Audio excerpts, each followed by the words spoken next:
প্রথম প্রশ্ন হলো কোরবানি কি, কখন কিভাবে কোরবানি শুরু হয়েছিল? কোরবানি কি জরুরি কোনো বিধান নাকি ঐচ্ছিক? অর্থাৎ কোরবানি কি সবার জন্য করা জরুরি নাকি কোরবানি সুন্নাত, নফল, মুস্তাহাব জাতীয় কোনো আমল? কয়দিন পর্যন্ত কোরবানি করা যায়? কোন সময় থেকে কোরবানি করা যাবে? কোন কোন পশু দিয়ে কোরবানি করা যাবে? পশুর বয়স কত হতে হবে? কত বছর বয়স হলে আপনি সেই পশু দিয়ে কি করতে পারবেন? কোরবানি দিতে পারবেন। এর উত্তর হলো, ত্রুটিযুক্ত পশু দিয়া কোরবানি দিলে কি কোরবানি হবে? সমস্যা আছে, রোগবালাই আছে, ওইটা এমনি জবাই করে খাইতে পারবেন, কিন্তু কোরবানি দিলে কোরবানি হবে কিনা, কেনার পর যদি ত্রুটি দেখা যায় তাহলে কি করবে? কোরবানির দিন হাঁস মুরগি জবাই করা জায়েজ আছে কিনা? কোরবানির পশু কেনার পরে এবং জবাই করার পরে পশুর সঙ্গে সেলফি তুলে এটা ফেসবুকে দেওয়া যাবে কিনা? ভাগে কোরবানি দেওয়া যাবে কিনা? পরিবারের সব সদস্য বা একাধিক সদস্য যদি সামর্থ্যবান হয় তাহলে সবাই দিবে নাকি গোটা পরিবারের পক্ষ থেকে একজন দিলেই চলবে? 7 ভাগের নিচে হলে কোনো সমস্যা আছে কিনা গরুতে? অমুকের নামে কোরবানি দেওয়া, তমুকের নামে কোরবানি দেওয়া, 7 নামে, 3 নামে, 5 নামে, এরকম একটা কথা সমাজে প্রচলিত আছে। এই কথাটা বলাটা সঠিক কি? মা বাবা, স্ত্রী, বড় ভাই, কারোর নামে কোরবানি দেওয়া যাবে কি যাবে না? কয়েকজন মিলে 1 ভাগ কোরবানি দিতে পারবে কিনা? 2 জন, 3 জন, 4 জন, 5 জন মিলে 1 ভাগ কোরবানি দিতে পারবে কিনা? কোরবানির টাকা অন্য কেউ যদি দিয়ে দেয় তাহলে কোরবানি হবে কিনা? হাওলাত করে, ঋণ করে কোরবানি করা যাবে কিনা? ঋণগ্রস্ত ব্যক্তির জন্য কোরবানি দেওয়া উত্তম নাকি ঋণ দেওয়া উত্তম? কোরবানির সুন্নাহ পদ্ধতি কি? কোন দিকে ফিরে জবাই করতে হবে? কোরবানিকারীকে কি চুল, নখ ইত্যাদি কাটা থেকে বিরত থাকতে হবে? কোরবানির গোশত দিয়ে দিনের প্রথম খানা খেতে হয়, এই কথাটা কতটুকু সঠিক? তো কোরবানি আর আকিকা এই দুটো একসাথে দেওয়া যাবে কিনা? কোরবানির গোশত কিভাবে বন্টন করবেন, কয় ভাগ করবেন? এর উত্তর হলো, কোরবানির পশু অমুসলিমকে দেওয়া যাবে কিনা? কোরবানির গোশত 3 দিনে বেশি রাখা জায়েজ আছে কিনা?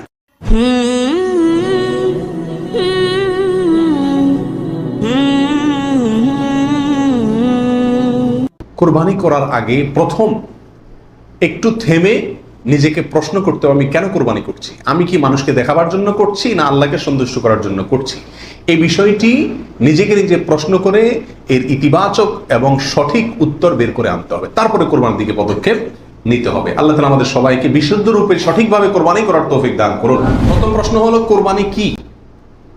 কোরবানি এটি উর্দুতে ব্যবহার হয়ে থাকে ত্যাগের অর্থে। কোরবানি করা, যে কোনো কাজের জন্য কোরবানি করা মানে কি করা? ত্যাগ করা। এই পশু কোরবানিকে কোরবানি বলা হয় এই জন্য যে এই কোরবানিটাও আসলে মূলত কি? ত্যাগেরই শিক্ষা বহন করছে। কখন কিভাবে কোরবানি শুরু হয়েছিল? এই কোরবানি শুরু হয়েছিল সর্বপ্রথম ইব্রাহিম আলাইহিস সালাতু ওয়াস সালামের মাধ্যমে। আল্লাহ সুবহানাহু ওয়া তাআলা ইব্রাহিম আলাইহিস সালাতু ওয়াস সালামকে স্বপ্নের মাধ্যমে নির্দেশ করেছিলেন নিজের সন্তানকে জবাই করার জন্য। তাকে আল্লাহ তাআলা যত কঠিন পরীক্ষা করেছিলেন, এত কঠিন পরীক্ষা তার আগে আর কোন নবীর প্রতি আল্লাহর পক্ষ থেকে ছিল না। জবাই করতে গেছেন, আল্লাহ সুবহানাহু ওয়া তাআলা ছেলে তো জবাই হতে দিবেন না, এটা তো ছিল একটা পরীক্ষা মাত্র। আল্লাহ সুবহানাহু ওয়া তাআলা সেখানে অন্য একটা পশু, দুম্বা বা এই জাতীয় কোনো পশু আল্লাহ সুবহানাহু ওয়া তাআলা দিয়ে দিলেন। অন্য একটা পশু ওই ছেলের জায়গা আল্লাহ তাআলা দিয়ে দিলেন, ছুরি উনি চালালেন, এরপরে দেখলেন যে ছেলে দাঁড়ায় আছে, পশু জবাই হয়েছে। এ হলো কোরবানির সূচনা, প্রথম পশু কোরবানি। আজকে আমরা যে কোরবানি করছি এর সূচনা ছিল এভাবে। কোরবানি কি জরুরি কোনো বিধান নাকি ঐচ্ছিক? অর্থাৎ কোরবানি কি সবার জন্য করা জরুরি নাকি কোরবানি সুন্নাত, নফল, মুস্তাহাব জাতীয় কোনো আমল? তো এই বিষয়ে বলবো যে এই ক্ষেত্রে ওলামা একরামের 2টি প্রসিদ্ধ মত আছে। ওলামা একরামের অনেকেই বলেন যে কোরবানি করা এটা সকলের জন্য জরুরি, যাদের সামর্থ্য আছে। ঈদের দিন, কোরবানি ঈদের দিন অথবা পরবর্তী দিনগুলোতে যেগুলোতে কোরবানি করা যায়, এই সময়ের ভিতরে যার কাছে নেশা পরিমাণ টাকা আছে তার জন্য কোরবানি করা ওয়াজিব, জরুরি, বাধ্যতামূলক, না করলে গুনাহ হবে। এর বিপরীতে অনেক ওলামা একরাম বলেন কোরবানি করা ওয়াজিব নয়, এটা সুন্নাতে মুআক্কাদা। সুন্নাতে মুআক্কাদা মানে কি? সুন্নাত কিন্তু খুবই গুরুত্বপূর্ণ সুন্নাত, বিনা কারণে এটা ছাড়া মাকরুহ, অপছন্দনীয়, ভালো কাজ নয়। সুন্নাতে মুআক্কাদা এবং ওয়াজিবের সাথে খুব বেশি তারতম্য নাই, কাছাকাছি গুরুত্বের বিচারে প্রায়। সাহাবীদের ভিতরে অনেক প্রসিদ্ধ সাহাবী তারা কোরবানি করতেন না, ওয়াজিব মনে করবে মানুষ এই ভয়, এরকম কোন কোন বর্ণনা পাওয়া যায়। তারপরে কোন কোন বর্ণনা জানা গেলে এটাকে সুন্নাতু আবিকুম ইব্রাহিম এই জাতীয় শব্দ ব্যবহার করেছেন। এসব কারণে ওনারা সুন্নত বলেন, সুন্নতে মুআক্কাদা বলেন। যাই হোক, সর্বসাকুল্যে এই কোরবানি খুবই গুরুত্বপূর্ণ একটি বিধান, এটা হলো নিশ্চিত। ওয়াজিবের মতটা গ্রহণ করলে এটা বেশি সতর্কতা হয় এবং ইখতিলাফ এবং মতপার্থক্যের ঊর্ধ্বে উঠা যায় এবং অনেকগুলো বর্ণনা এর পক্ষে রয়েছে। কয়দিন পর্যন্ত কোরবানি করা যায়? কোরবানির সময়সীমা কতদিন? এর উত্তর হলো, এক্ষেত্রে ওলামা একরামের দুটি মত আছে। অনেক ওলামা একরামের মতে কোরবানি করা যায় ঈদের দিন, জিলহজের 10 তারিখ, আর 11 এবং 12 এই 3 দিন। এটা ইমাম আবু হানিফা রাহিমাহুল্লাহর মত। এর বিপরীতে অনেক উলামা একরামের মত হলো কোরবানি এটা 4 দিন পর্যন্ত করা যায়। কোরবানি ঈদের দিন এবং তারপরে আরো 3 দিন, 11, 12, 13। নবী আলাইহিস সালাম ঈদের দিন ঈদের নামাজের পরপরই সাধারণত কি করতেন? কোরবানি করতেন। দ্বিতীয় তৃতীয় দিনে তিনি নিতেন না। অতএব একেবারে শুরুতেই করে ফেলা হলো সবচেয়ে উত্তম এবং বেশি। কোন সময় থেকে কোরবানি করা যাবে? উত্তর হলো, ঈদের নামাজ যখন পড়া হবে, যেই এলাকাতে গরুটা জবাই হবে ওই এলাকাতে যখন ঈদের নামাজ শেষ হবে, ঈদের নামাজ শেষ হওয়ার পরপরই কি করা যাবে? কোরবানি করা যাবে। আরেক এলাকাতে ঈদের নামাজ শেষ হয়েছে, সেজন্য আপনার এলাকাতে আপনি কি করবেন না? কোরবানি করবেন না। আপনার এই পশু যারা কোরবানি করবে তারা ঈদের নামাজ পড়ার পরপরই কি করতে পারবেন? কোরবানি করতে পারবেন। কোন কোন পশু দিয়ে কোরবানি করা যাবে? আপনি হাঁস মুরগি দিয়ে কোরবানি দিলে কোরবানি হবে কিনা? তো এর উত্তর হলো, বড় পশুর ভিতরে 3 ধরনের পশু আর ছোট পশুর ভিতরে 3 ধরনের পশু, এগুলো দিয়ে কি করা যাবে? কোরবানি দেওয়া যাবে। বড় পশুর ভিতরে কোরবানি দিতে পারবেন উট, গরু, মহিষ, এগুলো দিয়ে। মহিষ দিয়ে দিতে পারবেন কিনা এটা নিয়ে ওলামা একরামের ভিতরে সামান্য ইখতিলাফ আছে। অনেকে মহিষকে গরুর অন্তর্ভুক্ত করেছেন, অনেকে করেন নাই। যার কারণে যারা করেছেন তারা বলছেন করা যাবে, যারা করেন নাই তারা বলছেন করা যাবে না। এই জন্য একান্ত অনন্য উপায় না হলে সেদিকে না যাওয়াই ভালো, ইখতিলাফের দিকে। আর ছোট পশুর ভিতরে 3টা, দুম্বা, ছাগল এবং ভেড়া, এগুলো দিয়ে কি করা যাবে? কোরবানি করা যাবে। এছাড়া অন্য কোনো পশু দিয়ে, এই গৃহপালিত পশু ছাড়া আপনি হরিণ দিয়ে অথবা অন্য কোনো হালাল পশু যেটা গৃহপালিত না, সেটা দিয়ে কি করা যাবে না? কোরবানি দেওয়া যাবে না, দিলে কোরবানি হবে না। গাভী এবং ষাঁড় উভয়টা দিয়ে কোরবানি দেওয়া যাবে? কি বলেন? গাভী এবং ষাঁড় দুইটা দিয়ে কোরবানি দেওয়া যাবে? যাবে। গাভী দিয়েও দেওয়া যাবে, ষাঁড় দিয়েও দেওয়া যাবে। পশুর বয়স কত হতে হবে? কত বছর বয়স হলে আপনি সেই পশু দিয়ে কি করতে পারবেন? কোরবানি দিতে পারবেন। এর উত্তর হলো, পশু যদি হয় সবচেয়ে বড় পশু অর্থাৎ উট, তাহলে সেক্ষেত্রে সেটার বয়স হতে হবে কমপক্ষে 5 বছর। কত বছর? 5 বছরের নিচে যদি উটের বয়স থাকে, ওইটা এমনি জবাই করতে খাইতে পারবেন, কিন্তু কোরবানি হিসাবে কি করতে পারবেন না। জবাই করলে ওটা কোরবানি আদায় হবে না। গরু যদি হয় তাহলে সেক্ষেত্রে তার বয়স হইতে হবে কমপক্ষে 2 বছর। আর ছাগল, দুম্বা, ভেড়া এগুলো যদি হয় তাহলে তার বয়স হইতে হবে কমপক্ষে 1 বছর। তাহলে ছোট পশুগুলা 1 বছর, গরু 2 বছর, উট 5 বছর। ছোট পশুর মধ্যে আবার দুম্বা, ভেড়া এগুলো যদি 6 মাসের বয়স, 7 মাস, 8 মাসের বয়সেরটা দেখতে 1 বছরটার মতো বড় দেখা যায় তাহলে চলবে, কিন্তু ছাগলের ক্ষেত্রে পরিপূর্ণ কি হইতে হবে? 1 বছর হওয়া লাগবে। ত্রুটিযুক্ত পশু দিয়া কোরবানি দিলে কি কোরবানি হবে? ত্রুটিযুক্ত পশু, একটা পশুর ভিতরে কোনো দোষ আছে, ত্রুটি আছে, সমস্যা আছে, রোগবালাই আছে, ওইটা এমনি জবাই করে খাইতে পারবেন, কিন্তু কোরবানি দিলে কোরবানি হবে কি না? এর উত্তর হলো, কিছু কিছু ত্রুটি আছে, যেই ত্রুটিগুলো থাকলে পশু কোরবানি করলে ওই কোরবানি যথেষ্ট হবে না। আর কিছু কিছু ত্রুটি আছে যেগুলো থাকলেও কি দেওয়া যাবে? ওই ত্রুটি সহকারে কোরবানি দিলে কোরবানি হয়ে যাবে। কোন ত্রুটিতে আপনার কোরবানি দিলে কোরবানি হবে না? একটা হলো ল্যাংড়া হওয়া, এমন ল্যাংড়া যে ল্যাংড়ার কারণে সে পশুর পালের সাথে চললে পিছায় যায়, তাদের সাথে তাল মিলায় ধরে রাখতে পারে না, অথবা জবাই করার জায়গা পর্যন্ত হেঁটে যাওয়ার ক্ষমতা নেই, তাকে ঠেলা নিয়ে যেতে হয়, ছেঁচড়ায় নিয়ে যেতে হয়, শক্তি নেই পায়ে, 1 পা হোক 2 পা হোক, এরকম ল্যাংড়া ঘোড়া যদি হয় তাহলে ওইটা দিয়ে কোরবানি দিলে কি হবে না? যথেষ্ট হবে না, হাদিসে সুস্পষ্টভাবে নিষেধ করা আছে। আরেকটা হলো যে এই পরিমাণ রুগ্ন, অসুস্থ, রোগা, যে রোগার কারণে সে চলাফেরা করতে পারে না, বা ওই যে হাঁটার শক্তি নেই, প্রচন্ড রোগা, দুর্বল, সেটা দিয়ে কোরবানি দিলেও কি হবে না? কোরবানি হবে না। আরেকটা হলো যে অন্ধ, এমন অন্ধ হয়, চোখ কানা অথবা চোখ অন্ধ, অথবা চোখে এমন সমস্যা আছে যে সমস্যার কারণে সে দেখে না, স্বাভাবিকভাবে ঘাস টাস রাখলেও সে বুঝে না কোনটা কি, অথবা ওই জায়গা পর্যন্ত দেখে একা একা যেতে পারে না, উষ্ঠা খায়, তার মানে চোখে বড় সমস্যা আছে, এরকম থাকলে এটা দিয়ে কি হবে না? কোরবানি হবে না।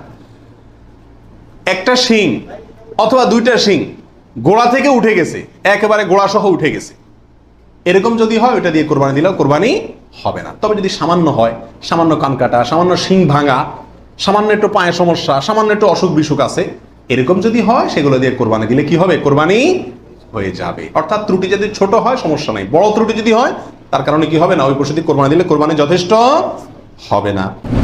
কেনার পর যদি ত্রুটি দেখা যায় তাহলে কি করবে? আপনি ভালো পশু কিনে নিয়ে আসলেন, কোরবানি করবেন, রেখে দিচ্ছেন, খাওয়াচ্ছেন, হঠাৎ করে দেখা গেল চোখের সমস্যা, যে কোনো কারণে পা ভেঙে গেছে, বড় ধরনের সমস্যা হয়েছে, তখন কি করবেন?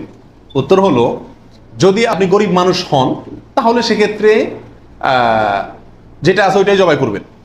আর যদি আপনার সামর্থ্য থাকে তাহলে সেক্ষেত্রে আপনার ওইটার বদলে আরেকটা পশু কিনে সেটাকে কি করবেন? কোরবানি করবেন। কোরবানির দিন হাঁস মুরগি জবাই করা জায়েজ আছে কিনা? আমাদের দেশে অনেকেই গ্রামের দেশে বলেন যে কোরবানির দিনগুলোতে, ঈদের দিনে কি করা যায় না? হাঁস মুরগি জবাই করা যায় না। আসলে কতটা সঠিক? উত্তর হলো এটা সম্পূর্ণ ভিত্তিহীন বানোয়াট কথা। এর কোনো গ্রহণযোগ্য ভিত্তি ইসলামী শরিয়াতে নাই।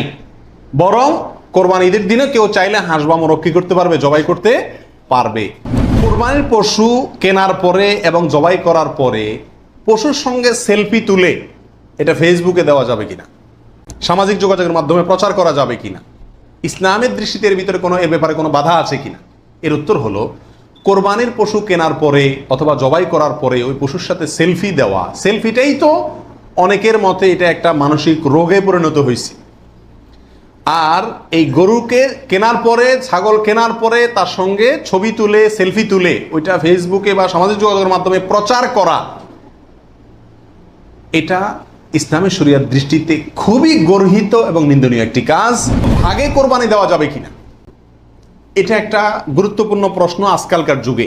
কারণ কোনো ওলামা একরাম বলছেন ভাগে কোরবানি দেওয়া যাবে না, বরং গরু হোক আর ওঁট হোক, যত বড় পশুই হোক, দিলে একজনের পক্ষ থেকে দিতে হবে, 7 ব্যক্তির পক্ষ থেকে যথেষ্ট হবে। এই যে কথা প্রচলিত আছে, এটাকে অনেক কোনো ওলামা একরাম কি করছেন? অস্বীকার করছেন। আসলে সঠিক কোনটা, এ ব্যাপারে আগেই বলেছি যে একাডেমিক আলোচনা খুব বেশি লম্বাচড়া করার ইচ্ছা নাই এবং সুযোগও নেই।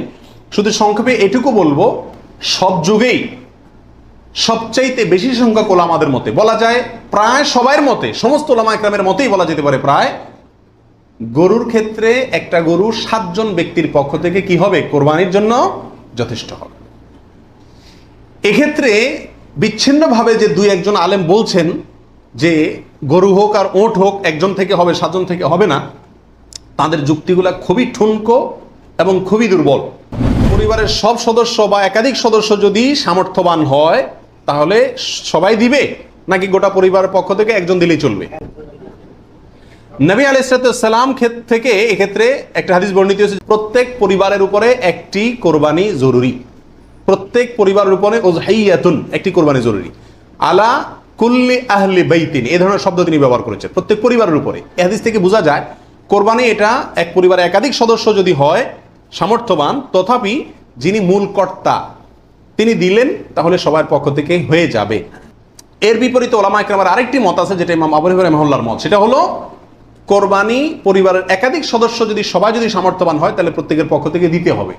ওনার যুক্তি, উনি বলেন নবী আলাইহিস সালামের ওই হাদিস, যে হাদিসে তিনি বলেছেন যার সামর্থ্য আছে আর কোরবানি দেয় না সেজন্য ঈদগাহে না আসে।